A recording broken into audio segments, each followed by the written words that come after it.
Trauma events, they can lead to sense of loss in different ways.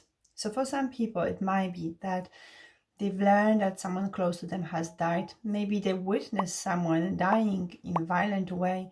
Other people, that maybe they're dealing with loss of their identity, loss of their community, their family, maybe after migrating to a different country.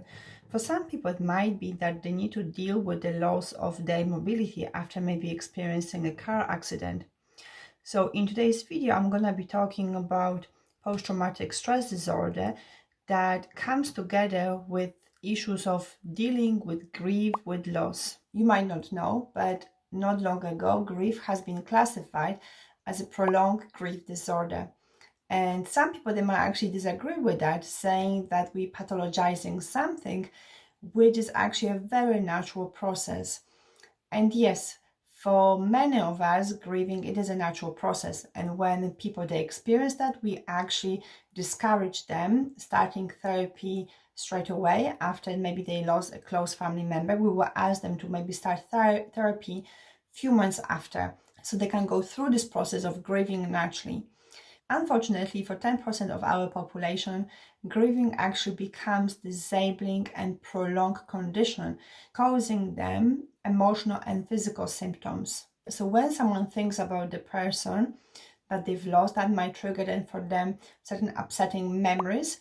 And then because of that, because they're unable to tolerate that, they will suppress those memories and they will stop thinking about that person that they've lost altogether. But that in a way will then interfere in this natural process of grieving. And also these traumatic memories, they can actually perpetuate the sense of almost like this belief that the person is no more with them. And then as well, when the person is trying to suppress those memories and push them away, that again can perpetuate the sense of like this belief that the person is actually not with them. So it almost creates that sense, it's almost like lying to yourself that the person is no more with you. When we're experiencing trauma memories that are related to some sort of grieving, some sort of loss, they might come with sense of guilt and anger. And as well, when someone is experiencing these really strong emotions, that also can disrupt that natural process of grieving. As in all therapy treatments, initially we work with the person to develop a formulation so that we have a common understanding of what the history is and also what are the current struggles that the person is experiencing. In initial sessions, we're gonna have to spend some time on psychoeducation. And then because we're working with grief, we're going to have to spend some time as well to talk about the person, for example, that they maybe lost. So they're going to be telling us about maybe their relationship with that person, the time that they spent together, about their memories together. Or maybe if someone is dealing with the loss of their mobility, they will be telling us about the things that they have done before maybe they ever experienced the accident. And it's really important to actually spend a good amount of time letting the person to talk about these past experiences. And although we're gonna be working here with grief, but because it is grief combined with the post-traumatic stress disorder, we're gonna also have to include some normalization and also psychoeducation around what post-traumatic stress disorder is.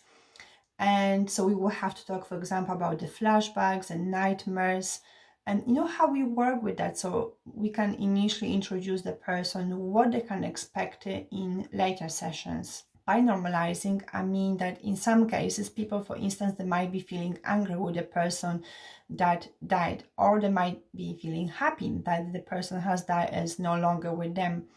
But then as a result of experiencing these emotions, they feel a lot of shame and guilt. So that could be a huge obstacle as well in therapy. So it's really important to be able to address those emotions if they are there.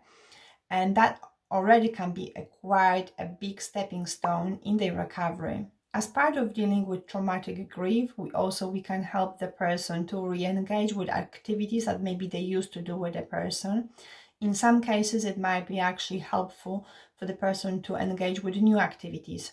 And that wouldn't help them to create new memories and also to start them to develop this new sense of identity that is separate from the person that they've lost. Often when we come to that point in therapy, people, they start feeling guilty for almost like having this sense that, yeah, I'm moving on now because now I have these new activities and I actually feel happy. It's giving me some enjoyment.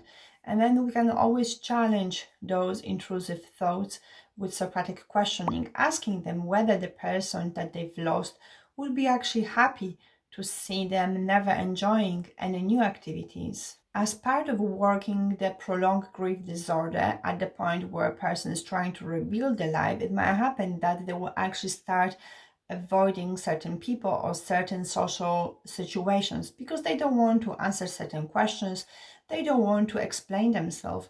But what would be more helpful, it would be learning about how to set new healthy boundaries with people so that they decide with whom, when, and how they talk about their grief. That will be it for today. And if you enjoyed this video, then please like it, subscribe. And if you are interested in learning more about the grief trauma, then follow me for more videos. And I'm gonna see you in the next one then. Thank you. Bye-bye.